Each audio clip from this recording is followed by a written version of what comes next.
I've owned the YI dash camera for about 2 years. I totally recommend it. It's been torture tested in my own accident, and it's also witnessed some close calls. I bought the camera because I've seen a lot of craziness online. Somebody will back into another car and then act like they were rear-ended when that's obviously not true. They're just trying to take advantage of the insurance company. It's inexpensive, $50. I figured it would be a good choice to finally purchase one. Here's some examples of the close calls I've witnessed.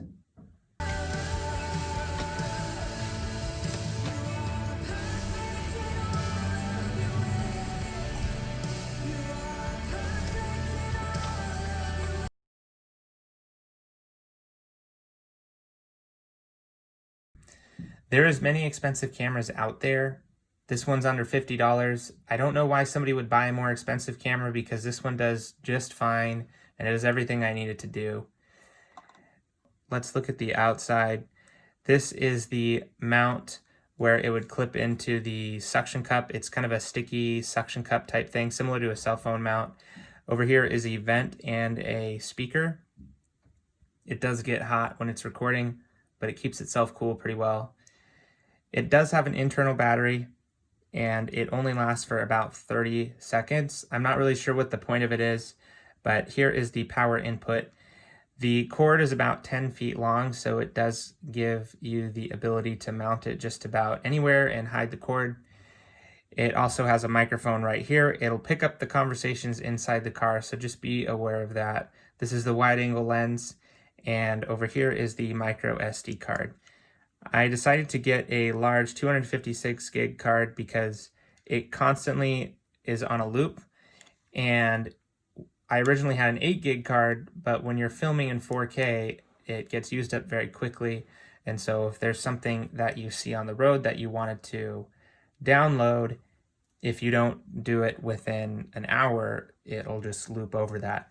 And so that's why I got a large card, so it'll hold a few days of video without looping over itself, or I'm sorry, without recording over itself. One of the nice things about this is the moment it gets power, in other words, the moment the car turns on, it also turns on the camera. So I just have an external battery pack right here I'm going to plug it into. You can see it kicks right on and starts recording immediately. There it goes, it's recording. You can see the little microphone emblem, the Wi-Fi is off and it's plugged into power up here.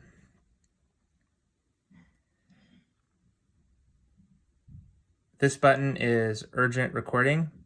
If you click that, it will record a few seconds of video, and that will not be recorded over when it cycles through the SD card. This button right here will pause it, which I would not recommend ever pausing it because then you might forget to unpause it and you won't be recording. This is the gallery feature. It's much easier to view on your phone through the app, but if you have to, you can go through the gallery directly on the camera.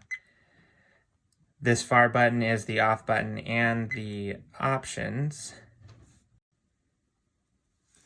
This right here is the resolution. You can cycle between 60 frames a second, 1080p, 4K, 30 frames a second, 30 frames a second, 720, or 30 frames a second, 1080p. Since I do have a large memory card, I just keep it at 60 frames a second, 1080p.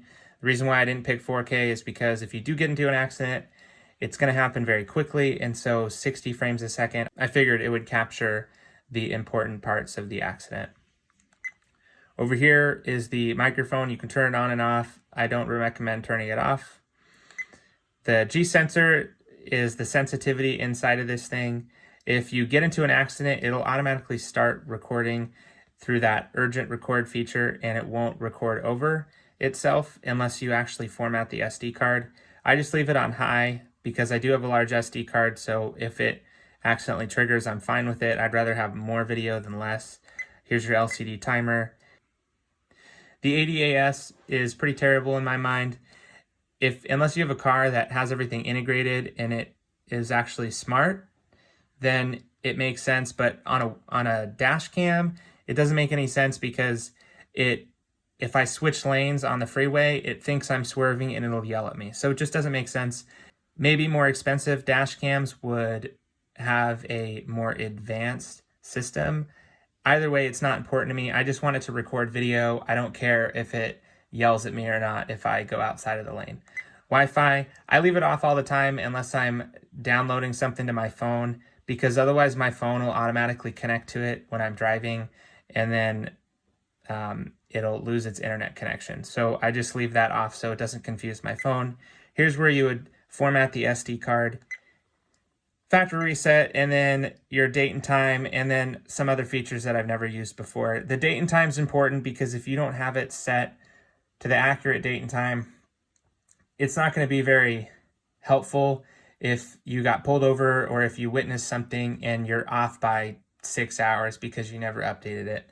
It wouldn't do you much good. So that is the internal features. Let me show you the application and how that works.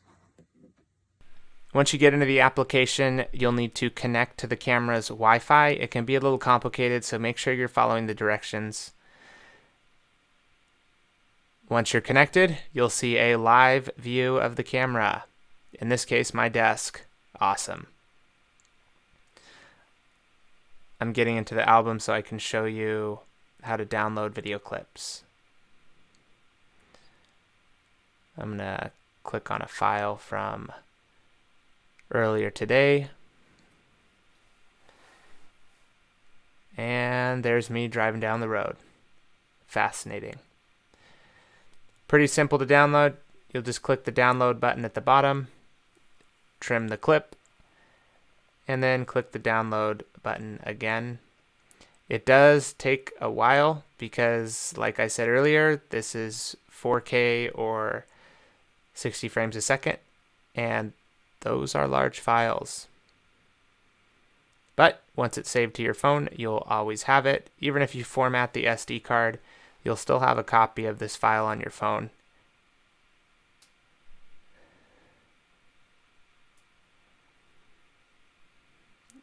It's pretty easy.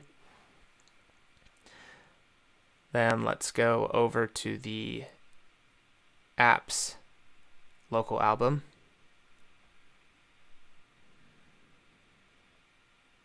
There we go. There's the video. This is the audio and video coming directly from the dash cam. I just wanted to do this to give you an idea of the quality that's coming from it. I'm going to leave a link to the camera and the SD card I use in the description down below. If you like the video, let me know. Also, subscribe to my channel. That would be awesome. I will see you later.